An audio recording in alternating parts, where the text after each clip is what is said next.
Hello बच्चों, कैसे हैं? उम्मीद करते हैं कि आप अच्छे होंगे और अच्छी तरह से पढ़ाई कर रहे होंगे। मैं आप लोगों के लिए साइंस का ऑब्जेक्टिव लेके आया हूँ, वेरी इंपॉर्टेंट है और ये मॉडल सेट से है जो आपको बिहार बोर्ड में देखने को मिलेगा। ये मॉडल सेट बिहार बोर्ड का ऑनलाइन वाला नहीं है, ये दूसरा मॉडल सेट है जो आपको बहुत काम देगा। तो पूरा ऑब्जेक्टिव को देखिए, अच्छी तरह से नोट कर लीजिएगा, जो वेरी इंपॉर्टेंट ऑब्जेक्टिव आपको काम देगा।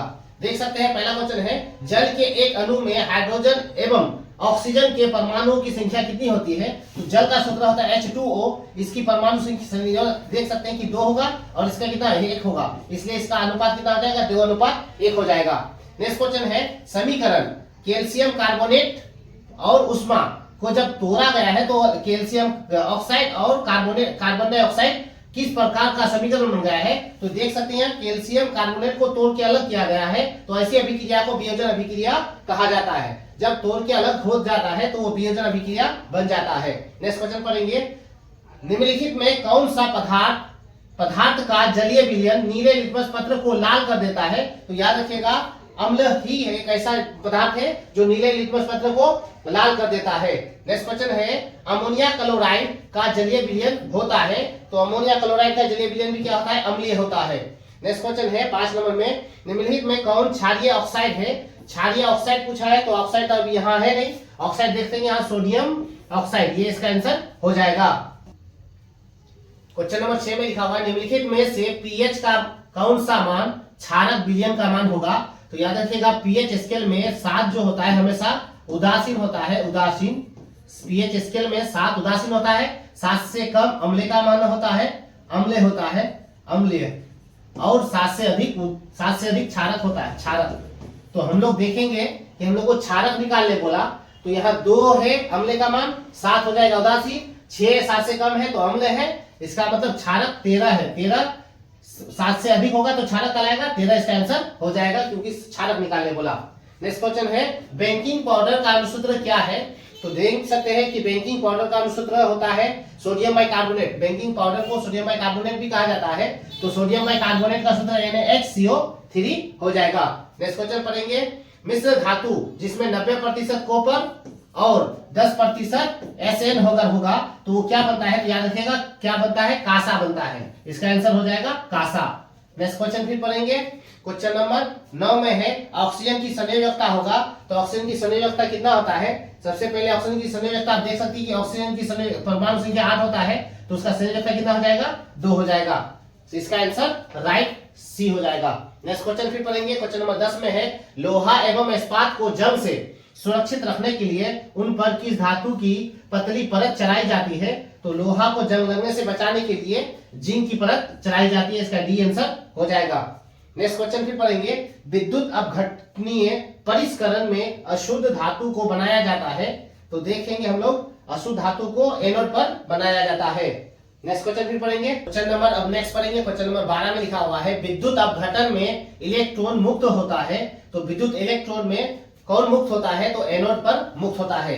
नेक्स्ट क्वेश्चन पढ़ेंगे, क्वेश्चन नंबर 13 में है, निम्नलिखित में से कौन सा उत्पाद लेड नाइट्रेट को गर्म करने पर प्राप्त होता है? लेड नाइट्रेट को गर्म करने पर प्राप्त होता है, ये सब्जेक्ट में आप पढ़ा चुके हैं, नाइट्रोजन ऑक्साइड और ऑक्सीजन, ये इसका आंसर हो जाएगा, डी इसका आंसर राइट है।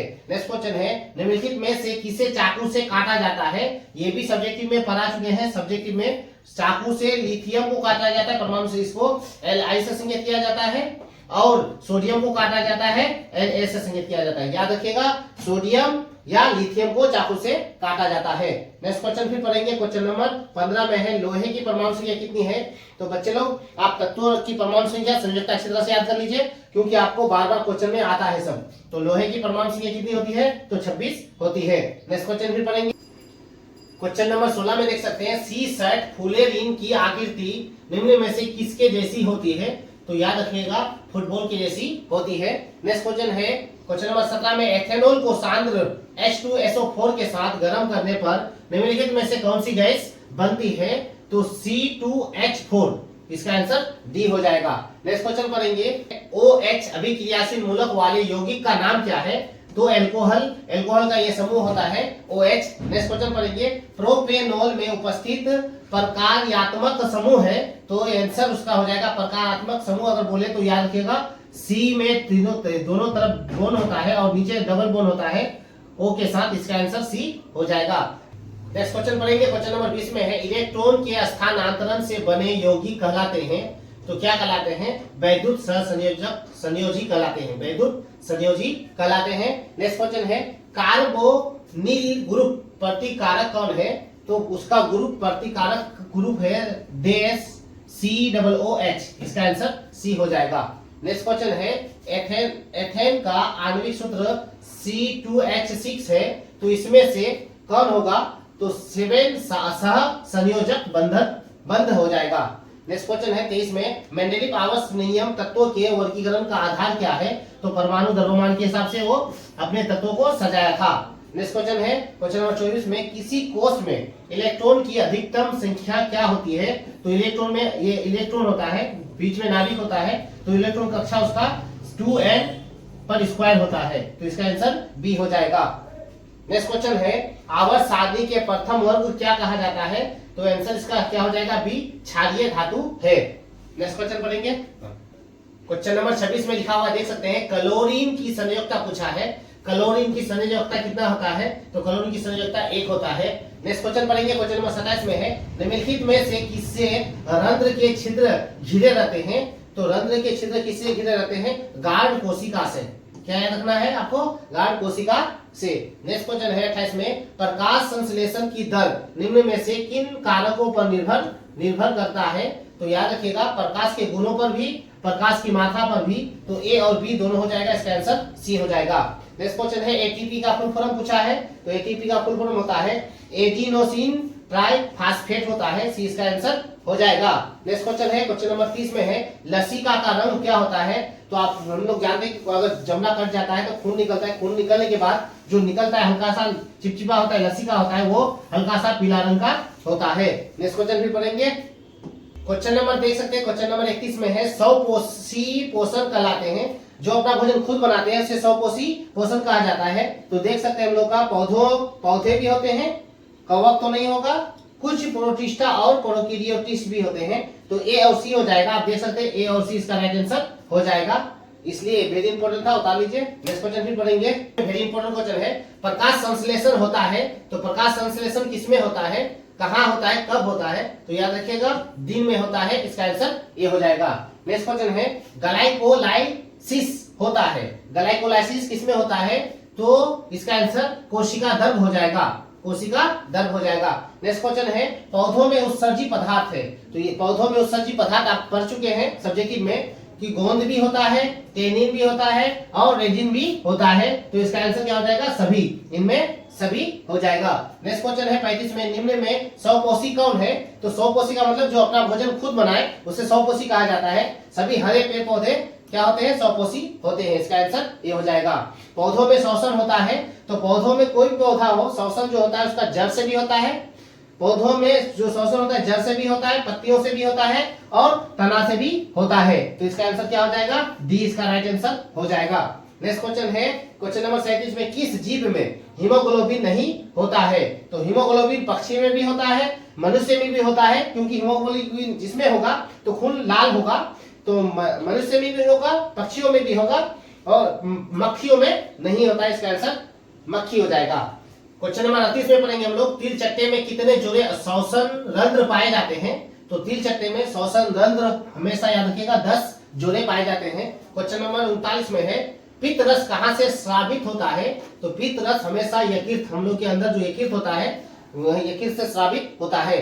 मानव मस्तिष्क का औसत भार कितना होता है? तो लगभग कितना होता है? 1400 ग्राम, 1.4 kg। नेक्स्ट क्वेश्चन है पादपों में पाए जाने वाला वृद्धि हार्मोन निम्न में से कौन सा है? तो पादपों में हार्मोन कितने सारे पड़े हैं? उनमें से जिबरेलिन एक ऐसा हार्मोन जो पादपों को वृद्धि करता है। क्वेश्चन नंबर 41 में है अब2 ग्रंथि को थायरॉक्सिन हार्मोन्स बनाने के लिए क्या आवश्यक होता है? तो याद रखिएगा आपको फास्फोरस इसका आंसर हो जाएगा, फास्फोरस की जरूरत होती है। क्वेश्चन नंबर 43 में मस्तिष्क उत्तरदायी है, तो इनमें से मस्तिष्क कौन उत्तरदायी है? सोचने के लिए, हृदय स्पंदन, शारीरिक संतुलन, इनमें सभी इसका आंसर हो जाएगा। नेक्स्ट क्वेश्चन भी पढ़ेंगे। क्वेश्चन नंबर 44 में है थायरॉक्सिन का स्राव कहां से होता है? तो थायरॉक्सिन का स्राव याद रखिएगा थायराइड ग्रंथि से होता है। नेक्स्ट क्वेश्चन है 45 में, पौधों में जनन अंग कहाँ पाए जाते हैं? तो पौधों में जनन अंग पुष्प में पाए जाते हैं, याद रखिएगा, पौधों में पुष्प में पाए जाते हैं। भ्रूण का विकास गर्भाशय से होता है, ये भी बात जानते हैं अच्छी तरह से। नेक्स्ट क्वेश्चन है, अमीबा में अलैंगिक जनन किस विधि द्वारा होता है? तो अमीबा में अलैंगिक विधि किसके द्वारा होता है? विखंडन के द्वारा होता है। क्वेश्चन नंबर 48 में, शुक्राणु का निर्माण कहाँ होता है? तो शुक्राणु का निर्माण वृषण से होता है, याद रखिएगा। नेक्स्ट क्वेश्चन फिर पढ़ेंगे हम लोग। क्वेश्चन नंबर 49 में लिखा हुआ है, पुष्पी पौधों में लैंगिक जनन होता है। तो पुष्पी पौधों में लैंगिक जनन कहाँ होता है? तो इसका आंसर हो जाएगा फूलों द्वारा। नेक्स्ट क्वेश्चन 50 में है, निम्नलिखित में से किसे अनुवांशिक का पिता या जनक कहा जाता है? तो ग्रेगर जॉन मेंडल को कहा जाता है। नेक्स्ट क्वेश्चन है, मानव शरीर की किसी सामान्य कोशिकाओं में गुणसूत्र कितने युग्म होते हैं? युग्म पूछा है तो 23 हो जाएगा। अगर संख्या पूछता है युग्म, तो संख्या पूछता गुणसूत्र का, तो आपका 46 हो जाता। नेक्स्ट क्वेश्चन है, एक अभिसारी किरण पुंज समतल दर्पण पर आपतित होती है, परावर्तित किरण पुंज होगा, तो इसका आंसर हो जाएगा अभिसारी। नेक्स्ट क्वेश्चन है, लेंस की क्षमता का ऐसा मात्रक? तो डायफ्टर परे हो डी से संकेत किया जाता है।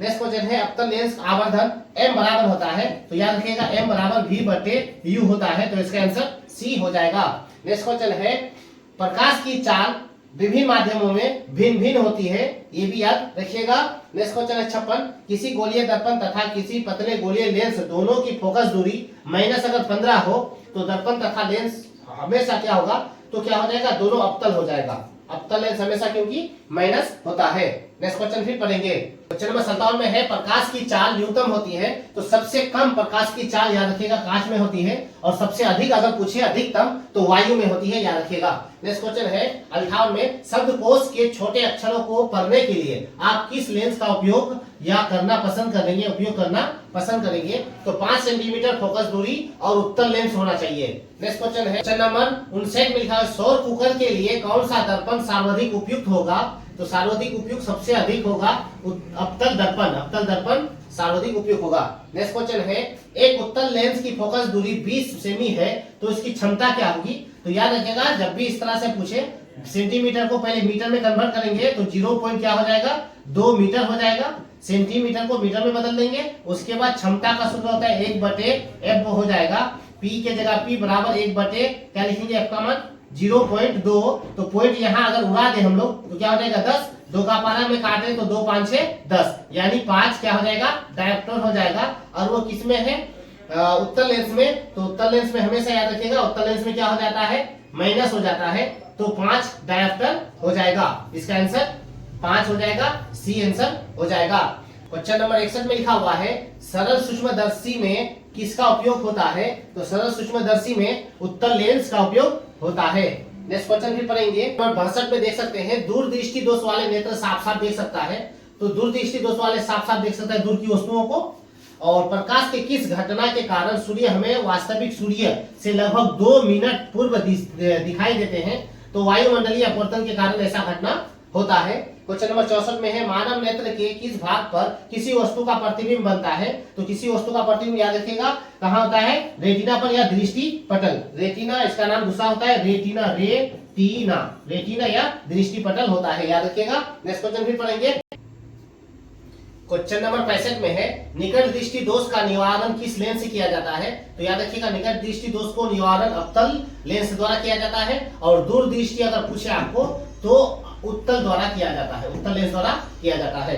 नेक्स्ट क्वेश्चन पढ़ेंगे 65 में, प्रतिरोध का मान बढ़ाने के लिए प्रतिरोध को जोड़ा जाना चाहिए, तो समांतर क्रम, पारस्व क्रम, इनमें से ए बी दोनों या इनमें से कोई नहीं, तो आंसर हो जाएगा इसका इनमें से कोई नहीं।